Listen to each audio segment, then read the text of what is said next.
नमस्कार, आदाब। आप देख रहे हैं द जस्टिस हिंदी। आज की बड़ी खबर हवाई यात्रा से जुड़ी एक ऐसे हादसे की है जिसने सुरक्षा को लेकर कई बड़े सवाल खड़े कर दिए हैं। हैदराबाद से चंडीगढ़ आ रही इंडिगो की फ्लाइट संख्या 6E108 में लैंडिंग के दौरान अचानक अफरा तफरी मच गई, जब एक यात्री का मोबाइल पावर बैंक आग पकड़ने के बाद फट गया।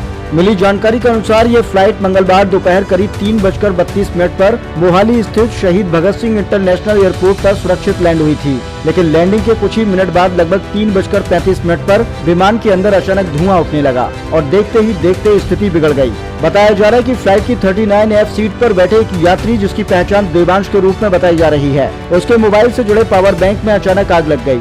यात्री ने तुरंत इसकी जानकारी क्रू मेंबर्स को दी, लेकिन कुछ ही सेकंड में पावर बैंक फट गया और कैबिन के अंदर धुआं फैल गया। इस अचानक हुए धमाके से यात्रियों में घबराहट फैल गई और कुछ ही पलों में विमान के अंदर भगदड़ जैसी स्थिति बन गई। प्रत्यक्षदर्शियों के मुताबिक कई यात्री अपनी सीट छोड़कर इधर उधर भागने लगे। हालात को देखते हुए क्रू मेंबर्स ने तुरंत इमरजेंसी प्रोटोकॉल लागू किया और इमरजेंसी गेट खोल दिए गए। इसके बाद यात्रियों को तेजी से बाहर निकाला जाने लगा। इस दौरान मची अफरा तफरी में एक महिला यात्री गंभीर रूप से घायल हो गई, जिसके पैर में चोट आई है। उसे तुरंत जीरकपुर के एक अस्पताल में भर्ती कराया गया, जहां उसका इलाज जारी है और बताया जा रहा है कि उसका ऑपरेशन भी किया जा रहा है। शुरुआती रिपोर्ट्स के मुताबिक इस हादसे में कम से कम 5 लोग घायल हुए हैं, जबकि कई अन्य यात्रियों को हल्की चोटें आई हैं। हालांकि एयरलाइन इंडिगो की ओर से अभी तक घायलों की संख्या को लेकर कोई आधिकारिक पुष्टि नहीं की गई है और न ही द जस्टिस हिंदी इसकी पुष्टि करता है, लेकिन यह जरूर कहा गया है कि सभी यात्रियों को सुरक्षित बाहर निकाल लिया गया है और स्थिति को तुरंत नियंत्रण में लिया गया है।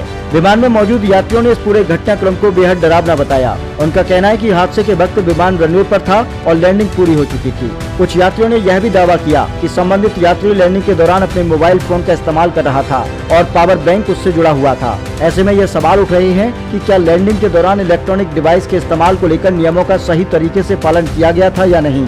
प्रत्यक्षदर्शियों ने यह भी कहा कि अगर यही हादसा कुछ मिनट पहले यानी जब विमान हवा में था तब होता तो स्थिति और भी गंभीर हो सकती थी और बड़ा नुकसान हो सकता था। इस लिहाज से यह एक बड़ा हादसा टल गया। फिलहाल इस पूरे मामले की जांच शुरू कर दी गई है। एयरपोर्ट अथॉरिटी और एयरलाइन दोनों इस बात की जांच कर रहे हैं कि आखिर पावर बैंक में विस्फोट कैसे हुआ और क्या इसमें किसी तरह की लापरवाही या तकनीकी खराबी शामिल थी। यह घटना एक बार फिर यह सोचने पर मजबूर करती है कि हवाई यात्रा के दौरान छोटे छोटे इलेक्ट्रॉनिक उपकरण भी कितने खतरनाक साबित हो सकते हैं अगर सुरक्षा नियमों का पालन न किया जाए। खासकर पावर बैंक जैसे उपकरण जिनमें बैटरी होती है, वे ज्यादा संवेदनशील होते हैं और गलत इस्तेमाल या खराबी की स्थिति में बड़ा खतरा बन सकते हैं। फिलहाल सभी की नजर जांच रिपोर्ट पर टिकी है, जो साफ करेगी कि यह सिर्फ एक हादसा था या इसके पीछे कोई बड़ी चूक भी छुपी हुई है।